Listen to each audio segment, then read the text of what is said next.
I mean, it's just more question you have to ask me in order for me to tell you about myself. I just can't give you a whole spiel.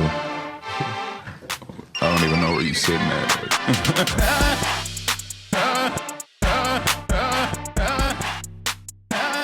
I'm a fun guy. Hello, everybody. Ben Rogers here, the Raptors Digest. Ryker, there has been a tidal wave of free agent news over the past few days. Unfortunately, you and I have been just ridiculously busy. We also launched a few things with the Raptors Digest as well. That sort of put us behind on schoolwork and all that. But I guess we'll plug it here now. We launched a website posting articles on free agency, the draft stuff. So definitely check that out at raptorsdigest.ca. We're going to be plugging that now for the next few videos. But Ryker, before we get into all the cool stuff, we got to bring up the horrific news. Serge Ibaka left the Toronto Raptors on a 2-year, $18 million deal with the LA Clippers. You heard the Kawhi laughs in the intro video. He's certainly getting the last laugh over the Toronto Raptors. I can't believe he did this. That's just what I want to start off with, Ryker. It's gut-wrenching. We need to have an air of professionalism on this podcast, but this, to me, it's just an unprofessional. It's disgusting, Ben. It's a terrible move because at least with Kawhi Leonard, he had the decency to not pretend that he was going to commit to Toronto.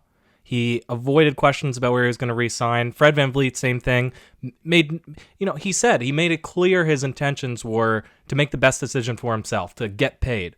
Right? Serge Ibaka, on the other hand, he's here posting about, hey, don't worry, don't be reading into it. Toronto Raptors, putting up, like, I'll stay here. Oh, I love Toronto.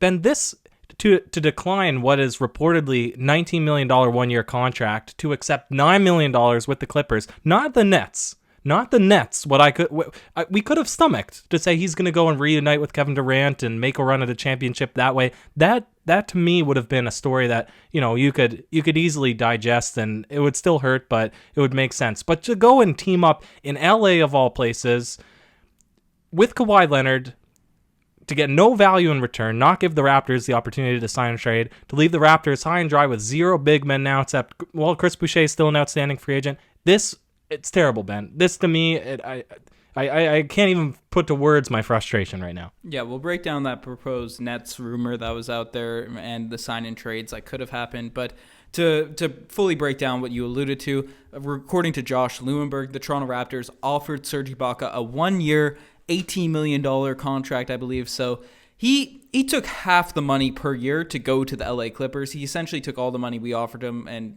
spread it out over 2 years to go to that dysfunctional franchise, a franchise that's never made it out of the second round. Obviously, they have Kawhi and Paul George, but players were leaving there. It looked like they had a horrific offseason so far before they ended up picking up Serge Ibaka, but just a massive blow, and things were looking good for the Toronto Raptors. We re-signed Fred VanVleet. We were rumored for a couple other guys, and we were just sort of waiting on Serge Ibaka. And as the time ticked down, as time passed, we saw rumored names that we've been covering for the past month, Ryker, like Montrezl Harrell sign with the LA Lakers. We saw Tristan Thompson sign with the Boston Celtics. We saw Christian Wood end up sign and trade to the Houston Rockets. We saw a lot of potential targets that we could have had to replace, if Serge Ibaka left or Marc Gasol at the center position. We saw all those potential replacements wait as Serge Ibaka just sort of dragged us along for those first couple days. And as you said, he's been saying he's going to stay. He wants to stay. He made a video a couple days ago saying how, you guys know I love Toronto. You guys know it's a place I want to be, but it's out of my hands right now. It's up to management and all those sorts of things. Well, I don't get how that's just a straight up lie. If he took less money to go to a team that's been not performing as well as the Toronto Raptors, I'm in complete agreement with you. Serge Ibaka is a fan favorite. I'm a huge fan of Serge Ibaka still at this point, but and obviously he won us a championship. No one should be hating on the guy by any means, but it's definitely not a good look for how he handled this situation.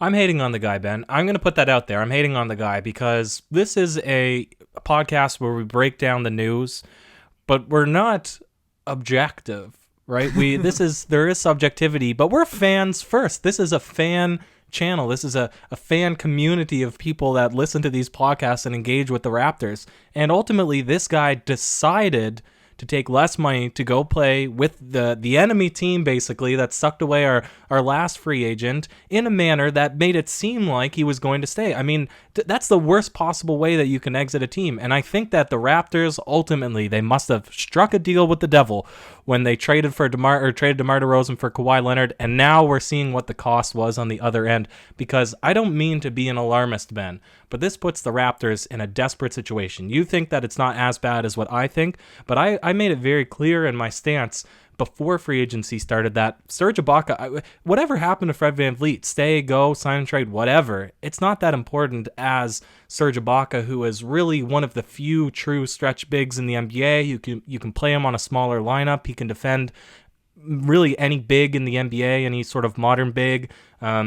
He has his downsides, of course, but you're not able to replace him with anybody in this free agency class. And you struck the right chord saying the Raptors have been slow because of this to make any other moves. And now the remaining guys, there's not a lot. There's Son Whiteside, who I personally don't want. Aaron Baines, and this is we'll get into the conversation after about Masai Ujiri, but if we don't get Aaron Baines, I'm seriously questioning Masai Ujiri's ability to manage free agency here. And then other remaining names, Harry Giles, DeMarcus Cousins, Joakim Noah, Bismack Biyombo, Noah Vonleh, and Chris Boucher, who's still out in the air. So, Ben, there's obviously none of those guys are going to replace the void that Serge Ibaka is now going to leave for the Raptors.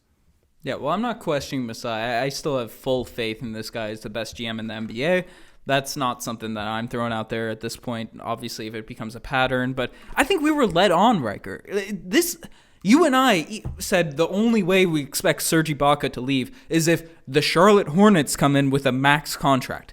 That was what our sort of take was over the course of the past few weeks. And there was rumors that was going to happen, that the team was going to come in and give him Al Horford type money. But we offered him a big contract, and apparently he didn't like that it wasn't a long-term deal and he wasn't a part of the long-term picture or whatever. But, common sense, if you look at it a little bit objectively, you have to understand there's flexibility for Giannis. You want to make the team better. You can't just load up your salaries, even if you pay him after we sign Giannis, right? Like, we'd have his bird rights. So I don't really get where that report's coming from, but I can't believe, I feel like Masai is in the same boat, that they're just shocked that he left after giving him offering a reasonable contract. And now, to the point you brought up, there's different names we have to look at. And Marc Gasol, we're not sure what's going to happen with him. We thought it was a foregone conclusion he was going to go play in Europe, and apparently there's still interest. But apparently the Raptors are now really pushing hard to bring Marc Gasol back on this team, which makes sense because even for his struggles, he's still a starting center in the league, I believe. And despite the fact he couldn't really shoot, his defense and his passing would still make him a starter, at least in the NBA. But the Lakers are going hard after him. You brought up a name that I would have loved to see the Toronto Raptors pick up as a backup or a third stringer or whatever, Bismack Biyombo, but apparently he's re-signing with the Charlotte Hornets. So there's not a lot of options right now, Riker. Well, who's the Thunder GM? Sam Presti? Yep. So you say you still trust Masai Ujiri as the best GM in the league. Well, I'm putting that to question because if there's anything that this offseason has proven, and if there's any lesson that the Raptors as a franchise should have known, regardless of this season, regardless of last season, where you see that even if you're pretty certain that you could get a superstar, convince him to stay, that at the end of the day, there's just a lure from the other bigger markets in the States that the Raptors, Toronto being, the city, can't compete with. And I think Masai should have been fully aware of that it's not always a money decision. Sometimes it's it's location, it's the other players. And this has been historically documented. And you have one guy like DeMar DeRozan or Kyle Lowry that they're willing to spend their whole career, but then you're chasing butterflies to get the rest of them. So I think Masai Ujiri should not have been slow, regardless if he was getting played by Serge Ibaka.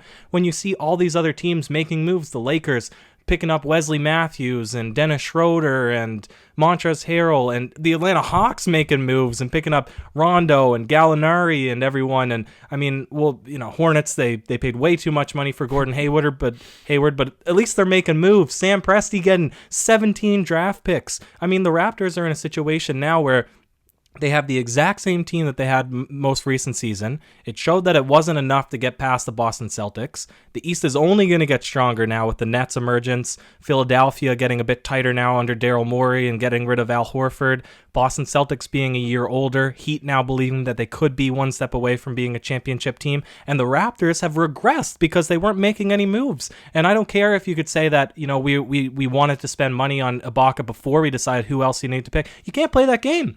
This is a competitive industry where you need to have multiple options, and I think that at the salary that other players, lesser players like Christian Wood were getting, there should have been moves made, and that's what's so disappointing about this to me, Ben. Well, I agree with your points. If we go into next season with Chris Boucher as our starting center, agree with all those, but after Serge Ibaka left, apparently Masai Ujiri reporters were coming out saying that Masai was directly texting, I think it was Michael Grange who said, saying, we're going to be okay. I feel like Masai Ujiri has to have a backup plan, has to have something up his sleeve. Maybe he sees one of the younger guys developing into that role. Maybe Duan Hernandez taking a leap forward. Or I feel like there's something else that's going to happen. And there's rumors right now. We're recording this at 6 o'clock Newfoundland time. So what is it, 4:30 Eastern time, Riker? Yep. So we've had no signings or anything yet, but apparently, obviously, Gasol has been a name that we're linked to now again, obviously. And Markieff Morris is a guy that we're sort of looking at. We'll get into all the speculative things because things are going to be moving quickly. So obviously, stay tuned to the Raptors Digest for all of the news updates. We're going to be quick reporting on all this stuff. But I trust we're going to do something. And I guess the question I pose to you, obviously, there's no name out there where you're like, in a playoff series, we're going up against the Boston Celtics. We're going up against whichever team in the Eastern Conference, right? There's no center on the market right now unless we make a trade that you'd really feel comfortable with as the starting five. Are you comfortable with, and we ran this in the playoffs, having OG Anunoby running center, Siakam out there, Norman Powell, Fred, and Lowry, that sort of closing lineup in the biggest moments right now? Or, because that's what we sort of ran with this year, even with two centers on the team. Centers are not making any money this year. That could be the direction the league is going. Are you comfortable with that, especially if we're not playing a team like the Sixers who have Joel Embiid and Dwight Howard? Yeah, I am. Absolutely. But you can't get through a full season playing small ball. I agree. You're not going to give yourself good seeding, and that's why I'm looking at, you have DeMarcus Cousins, who's basically not played very many games over the past 3 seasons due to injuries, but he's been on a vet's minimum for those 3 seasons. Mm-hmm. You have Aaron Baines, who we've both, it's well documented that he's the kind of center that would fit well with the Raptors system, that he can stretch the floor and shoot the 3. He'd be good coming off of the bench. He's obviously not very mobile, so you wouldn't have him out against a smaller lineup, but he's a guy that you'd rely on in a regular season game, a game against the Bulls, for example, where you're going to be playing your bench unit for heavier minutes. You don't want to be playing like 5 guards coming off the bench. You'd lose those games. You need a center, and maybe people will argue this point, but I still think that there's bigs available that you should be able to get at that $5 to $10 million range, which is why I'm shocked that moves haven't been made yet. And then you're absolutely right. In a series such as the Miami Heat, you'd play small.